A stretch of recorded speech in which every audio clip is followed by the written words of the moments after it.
ఓం నమో నారాయణాయ. వారాహి అమ్మకు నమస్కారం చేసుకుంటూ అమ్మవారి దయ ఆమె చల్లని చూపులు మనందరిపై ఉండాలి అని చెప్పి మనస్ఫూర్తిగా కోరుకుంటూ ఈరోజు వీడియో స్టార్ట్ చేస్తున్నాను ఫ్రెండ్స్. ఇక ఈరోజు వీడియోలో మనం చూడబోయేది ఏంటి అంటే వారాహి అమ్మ సందేశం. వారాహి అమ్మ వాక్కుగా అమ్మ మనకు ఏమందిస్తున్నారు అంటే, బిడ్డ, నిన్ను ఒకరు తలుచుకొని రేయింబవలు తిండి మానేసి నిద్ర మానేసి వెక్కి వెక్కి ఏడుస్తున్నారు. వాళ్ళు ఎవరో తెలుసుకోవాలంటే ఇప్పుడే విని తెలుసుకోవాలి కదా. అందుకోసమే వారాహి అమ్మ నీ కోసంగా తీసుకొచ్చిన ఒక హెచ్చరిక. జాగ్రత్తగా విని తెలుసుకోలేదంటే తర్వాత నువ్వు ఇబ్బంది పడాల్సి ఉంటుంది. వింటావు కదా బిడ్డ. నీకోసం ఈ చక్కటి సందేశాన్ని ఈ పంచమి రోజున నీకు ఒక శుభవార్తగా తీసుకొచ్చాను. నేను కష్టాల నుంచి బయటపడేస్తాను, దారి చూపిస్తాను, నీ జీవితాన్ని మంచిగా మారుస్తాను కూడా. నీకు నేను ఒక విషయం చెప్పబోతున్నాను అంటే దాని గురించి నేను ఎంతలా ఆలోచించి ఉంటానమ్మా. కాబట్టి నువ్వు ఖచ్చితంగా తెలుసుకొని తీరాలి. నీ శత్రువుల నుంచి నువ్వు కాస్త బయటపడాలి కదా. మరి ఆఖరి వరకు అమ్మ మాట విను, అర్థం చేసుకో, నీ జీవితాన్ని నీ కోసంగా మార్చుకో. నేను నీ కోణం నుంచి కూడా కాదు తల్లి, నీ శత్రువుల కోణం నుండి కూడా మాట్లాడుతున్నాను. అతని మనసులోకి వెళ్ళాను, అక్కడ ఏం జరుగుతుందో అన్నీ తెలుసుకున్నాను. అవునమ్మా, నేను నీ శత్రువుల్ని ఆట కట్టించబోతున్నాను తల్లి, వారి అంతాన్ని చూడబోతున్నాను బిడ్డ అంటూ వారాహి అమ్మ మన కోసం తీసుకొచ్చిన ఈ సందేశాన్ని వినే ముందుగా మన ఛానల్ని ఫస్ట్ టైం చూస్తున్నట్లయితే ప్లీజ్ సబ్స్క్రైబ్ చేసుకోండి ఫ్రెండ్స్. వీడియో నచ్చితే కనుక లైక్ చేయండి, అలాగే సపోర్ట్ చేయండి. ఇక వీడియోలోకి వెళ్ళబోయే ముందుగా ఒక్కసారి మనకు బాగా తెలిసినటువంటి గురువుగారండి శ్రీ వారాహి అమ్మవారి జ్యోతిష్యాలయంలో జ్యోతిష్యం చెప్తున్నారు గురూజీ సుబ్రహ్మణ్యం రాజు గారు. నెంబర్ 1 స్త్రీ పురుష వశీకరణ స్పెషలిస్ట్ గురూజీ సుబ్రహ్మణ్యం రాజు గారు. Contact number 7075662225. ఈ గురువుగారు చెప్పింది చెప్పినట్లుగా జరిగింది. భార్యాభర్తల మధ్య గొడవలు ఉన్నా, విదేశీ ప్రయాణం ఆలస్యం అవ్వటం, ప్రేమ పెళ్లి సంతానం లేకపోవటం, కోర్టు సమస్యలు, గృహము మరియు కుటుంబ సమస్యలు, ధనం నిలకడగా లేకపోవటం, ఉద్యోగం ప్రమోషన్స్ విఫలం అవ్వటం, దీర్ఘకాలిక అనారోగ్య సమస్యలున్నా, విదేశీ ప్రయాణం ఆలస్యం అవుతూ ఉన్నా, స్త్రీలకు పురుషులకు సంబంధించిన గుప్త సమస్యలు ఎటువంటివైనా సరే రోజుల్లో పరిష్కారం చేస్తారు. మీరు ఎంతోమంది దగ్గర జ్యోతిష్యం చెప్పించుకొని పరిష్కారాలు చేయించుకొని నిరాశ చెంది ఉన్నట్లయితే ఒక్కసారి ఆదికొండ దేవతలైన కోయరాజు గారికి కాల్ చేయండి. కోయ గురూజీ గారు, కొండదేవత పూజారి సుబ్రహ్మణ్యం రాజు గారు. Contact number 7075662225. మా జీవితంలో కూడా ఎన్నో మార్పులు జరిగాయండి, కాబట్టి నమ్మకంగా చెప్తున్నాను. జై వారాహి అమ్మ. ఇక వీడియోలోకి వచ్చేస్తే, బిడ్డ, నీ శత్రువుల అంతం అంటే వారిలో నీపై ఉన్న శత్రుత్వాన్ని, ఈర్ష్యని, కుళ్ళుని అన్నినీ కూడా అంతం చేస్తాను. చెడు బుద్ధిని నాశనం చేస్తాను. నీకు నేను చెప్పాను అంటే ఇది ఖచ్చితంగా జరిగే తీరుతుంది తల్లి. నీ శత్రువుల ఆట కట్టిస్తాను. ఆట మొదలు పెట్టేశానమ్మా. మరి ఈరోజు ఈ పంచమి రోజున ఈ శుభదినాన వారి గురించి మీ శత్రువుల వారి ఆట కట్టిస్తానమ్మా. ఏముంది, వారు నీ గురించి ఏమనుకుంటున్నారు, నీ గురించి ఏం ఆలోచిస్తున్నారు అన్నీ కూడా నీకు చెప్తాను. కళ్ళకు కట్టినట్లుగా చూపిస్తాను. ఓపిక పట్టి ఈ వారాహి అమ్మ చెప్పింది నిజంగా విను. నా శత్రువులు నా మీద దాడి చేయటం మానేస్తారా అంటే అది తెలిసిపోతుంది. సమాధానం ఈరోజు నీకు ఇస్తాను. 2 నిమిషాలు ఓపిక పట్టు, అన్నీ కూడా నీ కళ్ళకు కట్టినట్లుగా చూపిస్తా. నేను సర్వవ్యాపిని కూడా, మంచి చూస్తాను తల్లి. చెడు మనిషిలో కూడా ఉంటాను. ఆ చెడు మనిషి గ్రహించకుండానే నేను తన నుండి మాట్లాడతాను. ఇప్పుడు అలానే మాట్లాడుతున్నా. అతని మనసులోకి వెళ్ళి చూసి రాత్రి 11 గంటలకు అతను పడుకున్నాడు. కళ్ళు మూసుకున్నాడు, కానీ నిద్ర రావటం లేదు. అసలు ఎందుకు రావటం లేదు అతనికి తెలియదు. కానీ నాకు తెలుసు, అతని మనసులో ఒక ముఖం అనేది మెదురుతుంది తల్లి. నీ ముఖమే, నువ్వేం చెయ్యలేదు, ఏమీ అనలేదు, కానీ నీ ముఖం అతన్ని వదలటం లేదు. అనుక్షణం వెంటాడుతోంది. అతని అంతరంగంలో నేను మాట్లాడుతున్నాను.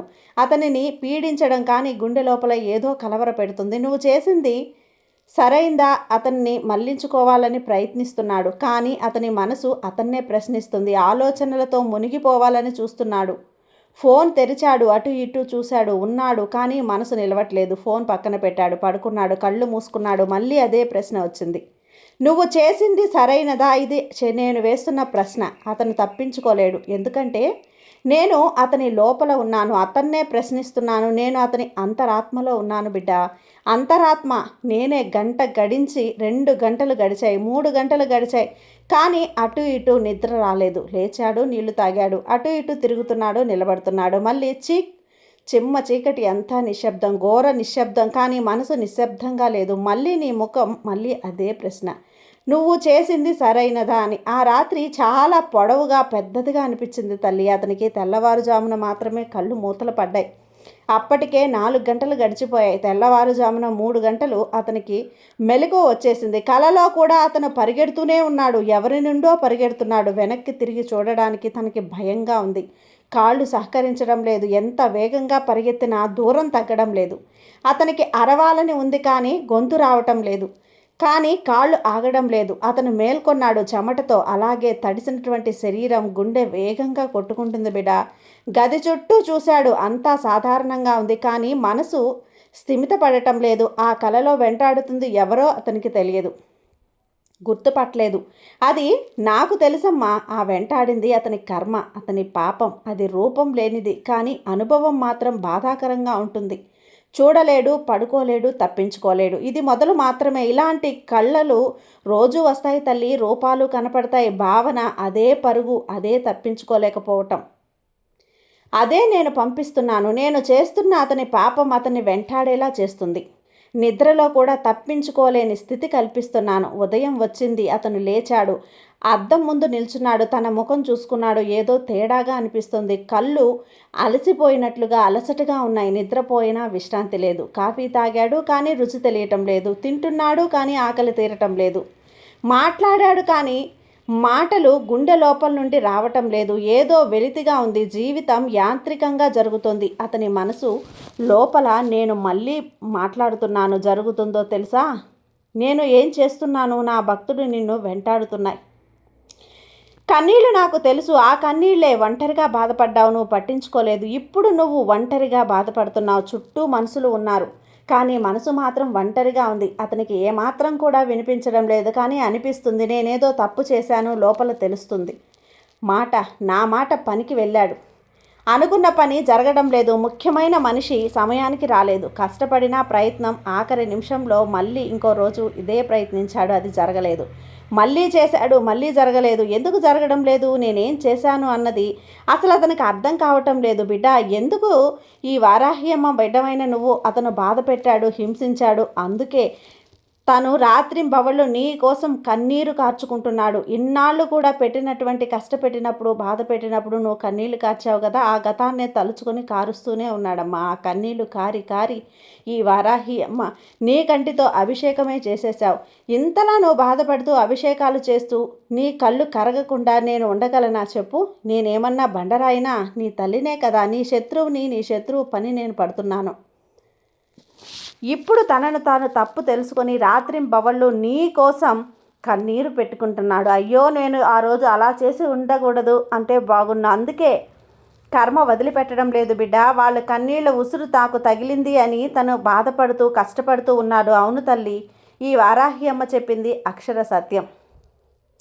అప్పుడు నువ్వు ఎంత బాధపడ్డావో అతనికి 10 రెట్లు 100 రెట్లు అతను ఇప్పుడు బాధపడుతూ ఉన్నాడు. ప్రతిరోజు కూడా తనకి ఏదో తెలియనటువంటి బాధ, తన మనసులో ఒక ప్రశ్న, ఏదో తెలియని ఆవేదన, ఆందోళన తనని నిద్రపోనివ్వటం లేదు. ప్రశాంతంగా కంటి నిండా నిద్రపోయి కడుపు నిండా అన్నం తిని తనకి ఎన్ని రోజులైంది? నా బిడ్డని ఇంతలా కష్టపెట్టిన వాళ్ళని నేను వదులుతానా చెప్పు? నేను ఊరుకుంటానా? లేదు, వాళ్ళ పని పడతాను. వాళ్ళు ఏం చేశారు అన్నది, వాళ్ళ తప్పు వాళ్ళకి తెలిసొచ్చేలా చేస్తాను. ఈ వారాహ్యమ్మ బిడ్డల్ని ఇబ్బంది పెట్టిన వారికి ఏం చేస్తాను అనేది జరిపించి చూపిస్తాను. చెడు జరిపిస్తాను కూడా. నాకు అంటారని ఎలా అనుకుంటున్నావు చెప్పు? ఇప్పుడు నిన్ను బాధ పెట్టి వాళ్ళు సంతోషపడతారా? ఇది తాత్కాలికమే, శాశ్వతం కాదు. శాశ్వతంగా వాళ్ళని ఇబ్బంది పెట్టేలా నేను చూస్తానమ్మా. నా బిడ్డల్ని ఎవరైతే ఇబ్బంది పెడుతూ వాళ్ళు సంతోషపడుతూ ఉంటారో తర్వాత వాళ్ళని నేను ఇబ్బంది పెట్టను. నా బిడ్డ కన్నీటి ఉసురు వాళ్ళకి తగిలేలా చేస్తాను. వాళ్ళ కర్మ వాళ్ళని విడిచిపెట్టనీయకుండా నేను చేస్తాను. నువ్వు భయపడకమ్మా. చెడు మనిషి చుట్టూ ఎంతకాలమైనా మంచి మనుషులు నిలవలేరు. అదే నియమం బిడ్డ. పువ్వులు పూస్తాయి, మంట దగ్గర అన్నీ కాలిపోతాయి. అతని మనసులో ఉన్న చెడు చుట్టూ ఉన్న వారిని దూరం చేస్తుంది. అతను ఒంటరిగా మిగిలిపోతున్నాడు. అతను చేసిన తప్పు అతనికి అర్థమయ్యేలా ఈ ఒంటరితనం అవసరం. నిశ్శబ్దంలో మనిషి మాత్రమే తన అంతరాత్మ మాటలు వింటాడు. నేను నిశ్శబ్దాన్ని సృష్టిస్తాను. వారాలు గడిచాయి. అతను జ్యోతిష్యం దగ్గరికి వెళ్ళాడు, దేవాలయాలకు వెళ్ళాడు. కానీ అతను మనసు శాంతించలేదమ్మా. పరిష్కారాలు లోపల సమస్యలు తీర్చలేవు కదా. లోపలి సమస్య అంతరాత్మ పిలుపు వినకపోతే ఏ మంత్రము కూడా పనిచేయదు, ఏ దేవుడు స్పందించడు.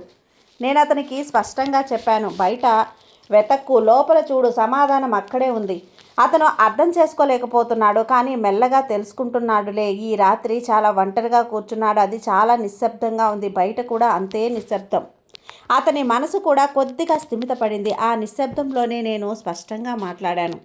నువ్వు చేసింది తప్పు, నీకు తెలుసు. ఆ తప్పు ఒప్పుకో. నా బిడ్డ ఎంత కష్టపడ్డావో. ఒప్పుకోవటమే నీ మొదటి అడుగు. దాచుకుంటే పెరుగుతుందమ్మా, ఒప్పుకుంటే తరుగుతుంది. అహంకారం విడిచిపెట్టు, అది విడిచిన రోజున తేలిక పడతావు. ఇది నా నియమం బిడ్డ, ఈ వారాహి అమ్మ నియమం. అతని కళ్ళు చెమర్చాయి. ఆశ్చర్యంగా ఉంది కదా. శత్రువు కళ్ళు కూడా చెమర్చుతాయి. అతనిలో ఆత్మ ఉంది, ఆత్మలో నేనున్నాను. దాన్ని నిద్రపోనివ్వకుండా మేల్కొని ఉంటుంది. నేనున్న చోట పశ్చాత్తాపం రాకుండా ఉంటుంది. అవుతుంది, నీకు ఖచ్చితంగా వస్తుంది బిడ్డ. నీ కళ్ళీళ్లను చూశాను, అది మార్పు మొదలైంది. సంకేతం. మరికొద్ది రోజులు గడిచాయి, మరికొద్ది కాలం గడిచింది. నీతో మాట్లాడుతుంది. ఇంతకాలం చెడుగా మాట్లాడినావు కదా, ఇప్పుడు మారాయి. మంచిగా అనలేడు, కానీ చెడుగా కూడా అనలేకపోతున్నాడు బిడ్డ. నీ శత్రువుని క్షమించావు. ఇద్దరి మనసుల్లో కాంతి నెలకొంది, శాంతి ఉంది. ఆ శాంతి నుంచి ఇచ్చిందే వారాహ్యమ్మ ఇచ్చింది. మళ్ళీ మళ్ళీ నీకే మాట్లాడుతున్నాను. నీ మనసు శత్రువు లోపల ఏం జరుగుతుందో ఇప్పుడు తెలిసింది కదా. అతను చాలా సులభంగా నిద్ర లేదు, సరిగ్గా నిద్ర పట్టడం లేదు, పని జరగడం లేదు. మనుషులు దూరం అవుతున్నారు. ఆకలి చచ్చిపోయింది. మనసు నిలకడగా లేదు. ఒంటరిగా కూర్చొని ఏడుస్తున్నాడు. అది శిక్ష కాదు, మార్పుకు దారి. అతని తప్పు తెలుసుకొని నీ వైపుకు ప్రయాణించే ప్రయాణం అది. సాగించబోతున్నాడు బిడ్డ. ఇక నిశ్చింతగా ఉండమ్మా, భయపడాల్సిన పని లేదు. తను నీ గురించే తలుచుకొని కన్నీళ్లు కారుస్తున్నాడు. ఇక తన తప్పు తెలుసుకొని నీ ముందొచ్చి మోకరిల్లబోతున్నాడు. ఇక హాయిగా ప్రశాంతంగా నిద్రపో. నువ్వు కూడా సంతోషంగా ఉండే రోజును తీసుకొచ్చేశాను. నీకు నచ్చి నీకు ఇష్టమే కదా ఇది. హాయిగా నిశ్చింతగా ఉండు బిడ్డ, అంతా మంచిగా జరుగుతుంది. నీ వారాహ్యమ్మ నీకు తోడుగా ఉన్నంత వరకు నీకు భయం ఎందుకు చెప్పు. సర్వే జన సుఖినో భవంతు. జై వారాహి అమ్మ.